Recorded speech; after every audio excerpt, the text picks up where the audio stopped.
আসসালামু আলাইকুম, আমন্ত্রণ জানাচ্ছি আইজি ক্রিয়েশন নিউজ আপডেটে। সঙ্গে আছি আমি ইমতিয়াজ আহমেদ। শুরুতেই সংবাদ শিরোনাম। এনসিপির নেতৃত্বে 3 দলের রাজনৈতিক জোট চূড়ান্ত, হঠাৎ বিএনপির প্রতি ক্ষুব্ধ কেন ইসলামী দলের নেতারা? আইনজীবী শিশির মনিরের বিরুদ্ধে মামলা, তদন্তে ডিবি। ব্যারিস্টার ফুয়াদকে হেনস্থা প্রসঙ্গে তাসনিম জারার প্রতিক্রিয়া। সাদিক কায়েমকে নিয়ে কি হচ্ছে জামাত ও ঢাকা 8-এ? বাংলাদেশি ছাগল চুরি করে বিপাকে ভারতীয় বাহিনী। আগুন দেখেও মেহবুবা মেহবুবা গানে উদ্যম নাচ, অতঃপর যা ঘটল। এবার বিস্তারিত। জাতীয় নাগরিক পার্টি এনসিপি, আমার বাংলাদেশ এবি পার্টি ও রাষ্ট্র সংস্কার আন্দোলন নিয়ে গঠন হচ্ছে রাজনৈতিক ও নির্বাচনী ঐক্য। রোববার বিকেল 4টায় রাজধানীর সেগুনবাগিচায় অবস্থিত ঢাকা রিপোর্টার্স ইউনিটিতে সংবাদ সম্মেলনে এই ঐক্যের আনুষ্ঠানিক ঘোষণা আসবে। জাতীয় নাগরিক পার্টি এক সংবাদ বিবৃতিতে বিষয়টি নিশ্চিত করেছে। দলটি বলেছে, জুলাই অভ্যুত্থানের অঙ্গীকার রক্ষা ও নতুন রাজনৈতিক বন্দোবস্ত বিনির্মাণে আগ্রহীদের রাজনৈতিক ও নির্বাচনী ঐক্য ঘোষণা প্রসঙ্গে সংবাদ সম্মেলন অনুষ্ঠিত হবে আজ। এনসিপির যুগ্ম সদস্য সচিব ও মিডিয়া সেলের সম্পাদক মুশফিকুস সালেহীন এ তথ্য জানিয়েছেন। দৈনিক ইনকিলাবের এক প্রতিবেদনে বিএনপি ইসলামী দলগুলোকে গুরুত্ব দিচ্ছে না বলে ক্ষোভ প্রকাশ করেছে পত্রিকাটি। দৈনিক ইনকিলাব গণ অভ্যুত্থানের পর থেকেই বিএনপির পক্ষে কাজ করলেও হঠাৎ করেই ভয়াবহ তোপ দাগালো। প্রতিবেদনে বলা হয়, আর মাত্র 1.5 মাস পরেই জাতীয় নির্বাচন। সাবেক জোট সঙ্গী জামাত ইসলামী এখন বিএনপির প্রধান প্রতিপক্ষ। ফ্যাসিস্ট হাসিনার দামি নির্বাচনে অংশ নেয়া একটি ইসলামী দলসহ 8 দলীয় ইসলামী জোট গঠন করে ত্রয়োদশ জাতীয় নির্বাচনী মাঠে বেশ সক্রিয় জামাত। 6 ডিসেম্বর সিলেটে জামাত ইসলামী ও ইসলামী আন্দোলনের নেতৃত্বে 8 দলীয় জোটের বিভাগীয় সম্মেলন সমাপ্ত হয়েছে। ইসলামী দলগুলোর সঙ্গে বিএনপির সম্পর্ক তেমন ভালো দেখা যাচ্ছে না। এটি চরম রাজনৈতিক ভুল হয়ে দাঁড়াতে পারে বলে বিশ্লেষকরা আশঙ্কা করছেন। ইনকিলাবের প্রতিবেদনে বলা হয়, শনিবার একটি ইসলামী দলের শীর্ষ পর্যায়ের প্রবীণ নেতার নাম প্রকাশ না করার শর্তে ইনকিলাবকে বলেন, বিএনপি ইসলামী দলগুলোকে আস্থায় আনতে পারেনি। এটি কি তাদের প্রতি অবচেতন অবহেলা, নাকি নির্বাচনী বিজয় নিয়ে অতি আত্মবিশ্বাস? এ ধরনের অতি আত্মবিশ্বাস 1991 সালে আওয়ামী লীগেরও ছিল, কিন্তু অবিশ্বাস্যভাবে সব হিসাব নিকাশ ভেঙে চুরে বিজয় লাভ করে বিএনপি। লক্ষণীয়, আলেম ওলামার উপর দমন পীড়নের কারণে 2001 সালের জাতীয় নির্বাচনে যেখানে আওয়ামী লীগ পরাজিত হয়, সেখানে আলেম ওলামাকে সঙ্গে নিয়েই বিএনপি ভূমিধস বিজয় লাভ করতে সক্ষম হয়। 2013 সালে শাপলা গণহত্যা, 21-এ মোদী বিরোধী আন্দোলন ও 24-এর গণবিপ্লবে আলেম সমাজ ও কওমি মাদ্রাসার ছাত্র শিক্ষকদের অবদান অনেক। সাধারণ মানুষ যথেষ্ট আস্থাশীল আলেম সমাজের প্রতি। ভোটের হিসাব হলো, আসন্ন জাতীয় নির্বাচনে বিএনপিকে জিততে হলে আলেম ওলামাকে মূল্যায়ন করে উল্লেখযোগ্য আসন তাদের ছেড়ে দিয়ে পাশে রাখতে হবে।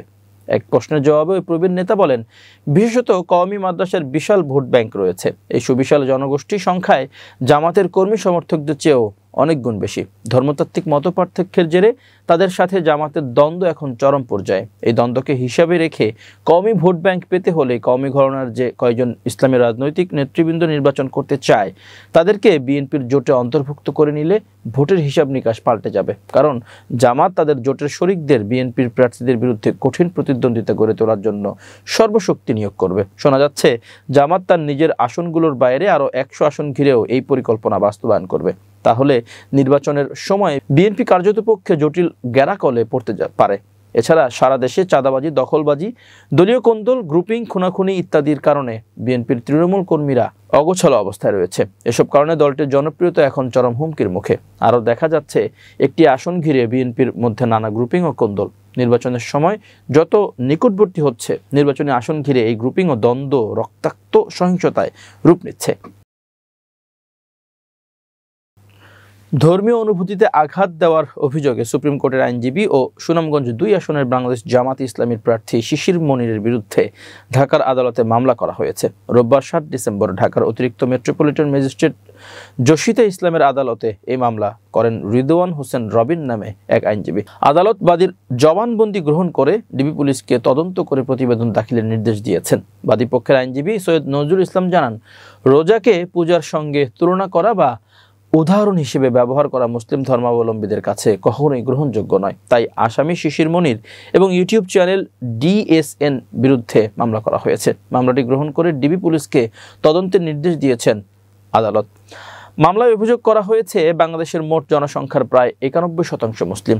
ইসলাম ধর্মে বিশ্বাসী জনগণের কাছে ধর্ম এবং ধর্মীয় রীতিনীতি একটি অতি স্পর্শকাতর বিষয়। এসব উপেক্ষা করে সম্প্রতি একটি ইউটিউব চ্যানেলে রোজা এবং পূজা একই মুদ্রার এপিঠ ওপিঠ বলে মন্তব্য করেন আইনজীবী শিশির মনির। রাজনৈতিক ফায়দা হাসিল করতে ইচ্ছাকৃতভাবে তিনি ধর্মীয় অনুভূতিতে আঘাত করতে এই বক্তব্য দিয়েছেন। তার এই বক্তব্য সামাজিক যোগাযোগ মাধ্যমে ছড়িয়ে পড়লে ধর্মপ্রাণ মুসলমানদের মধ্যে তীব্র ক্ষোভ ও উদ্বেগের সৃষ্টি হয়।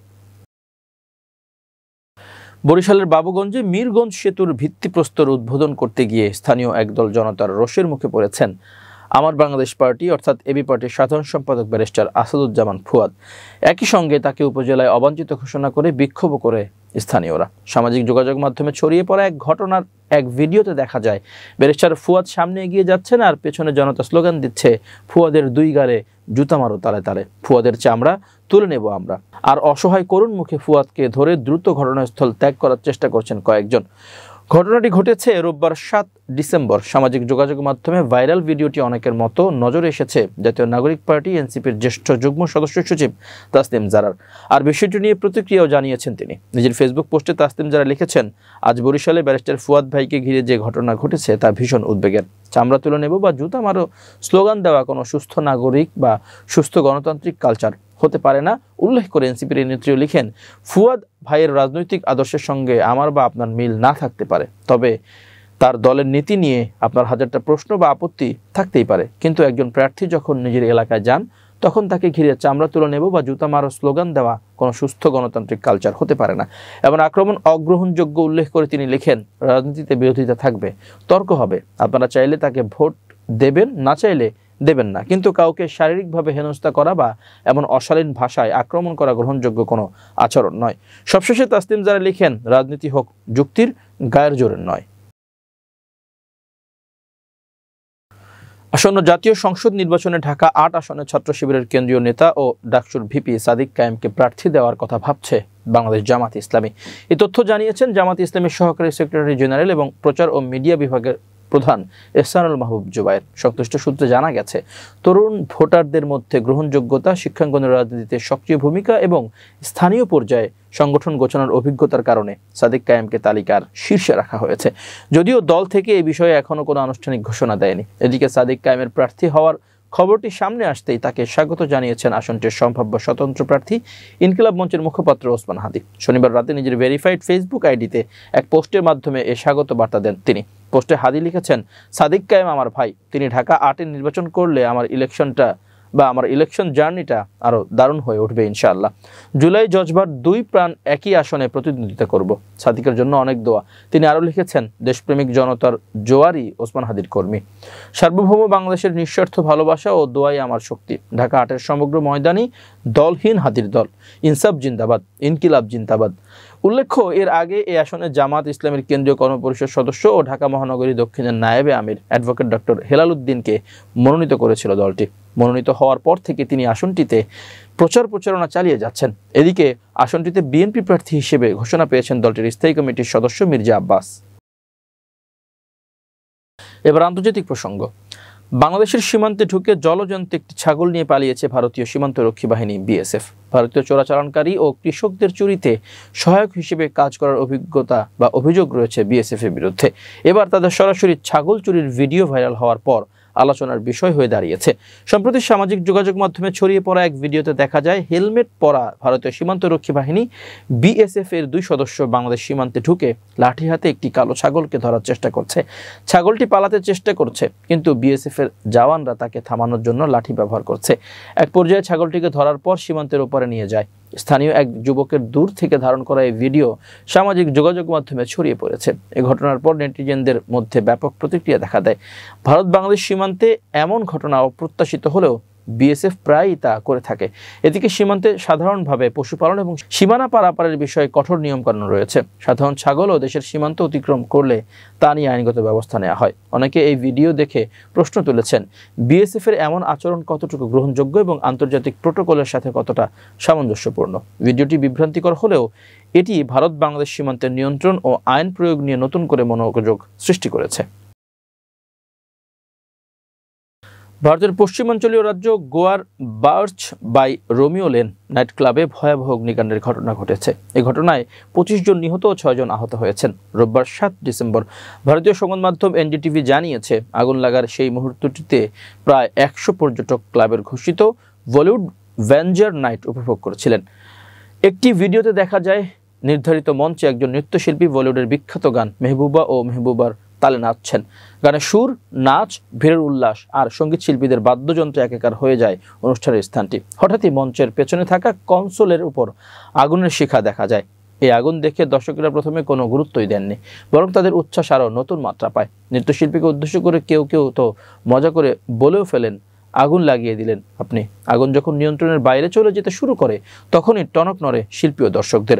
আগুনের শিখা বড় হতে থাকলে সঙ্গীত শিল্পী, নৃত্যশিল্পী এবং দর্শকেরা আতঙ্কে চারদিকে সরে যেতে থাকেন। মাত্র কয়েক মিনিটের মধ্যেই ওই আগুন ক্লাবের ছাদ জুড়ে ছড়িয়ে পড়ে এবং পরিস্থিতি নিয়ন্ত্রণের বাইরে চলে যায়।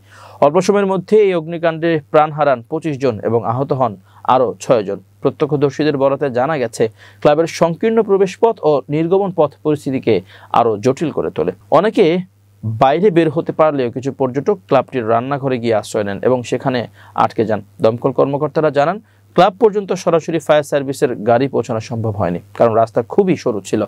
ফলে প্রায় 400 মিটার দূরে গাড়ি থামিয়ে পাইপ ও যন্ত্রপাতি নিয়ে ভেতরে প্রবেশ করতে হয়, যা উদ্ধার কাজকে আরও বিলম্বিত করে। গোয়ায় এই ধরনের ঘটনাই প্রথম বলে জানান মুখ্যমন্ত্রী প্রমোদ সাওয়ান্ত। তিনি বলেন, প্রাথমিক তদন্তে দেখা গেছে আগুন উপরের তলায় শুরু হয়। সংকীর্ণ দরজা এবং বায়ু চলাচলের যথাযথ ব্যবস্থা না থাকায় অনেকে বের হতে পারেননি এবং দম বন্ধ হয়ে মারা গেছেন। ইতোমধ্যেই ক্লাবের মালিক ও ব্যবস্থাপকের বিরুদ্ধে এফআইআর করা হয়েছে এবং তাদের বিরুদ্ধে গ্রেপ্তারি পরোয়ানা জারি করা হয়েছে। পাশাপাশি অগ্নি নিরাপত্তা বিধি লঙ্ঘনের বিষয়েও তদন্ত চলছে। মুখ্যমন্ত্রী নিহতদের পরিবারের প্রতি শোক জানিয়ে বলেছেন, সরকার আর্থিক সহায়তা দেবে এবং ভবিষ্যতে এমন দুর্ঘটনা রোধের কঠোর ব্যবস্থা নেওয়া হবে। প্রিয় দর্শক, শেষ করছি আইজি ক্রিয়েশন নিউজ আপডেট। আজ এ পর্যন্তই। ভিন্ন খবর নিয়ে দেখা হবে আগামীকাল সন্ধ্যা 7:30টায়। নিজেকে আপডেট রাখতে সাবস্ক্রাইব করুন চ্যানেলটি। নিয়মিত লাইক, কমেন্ট ও শেয়ার করে ছড়িয়ে দিন সর্বত্র। সুস্থ থাকুন, নিরাপদে থাকুন। আল্লাহ হাফেজ।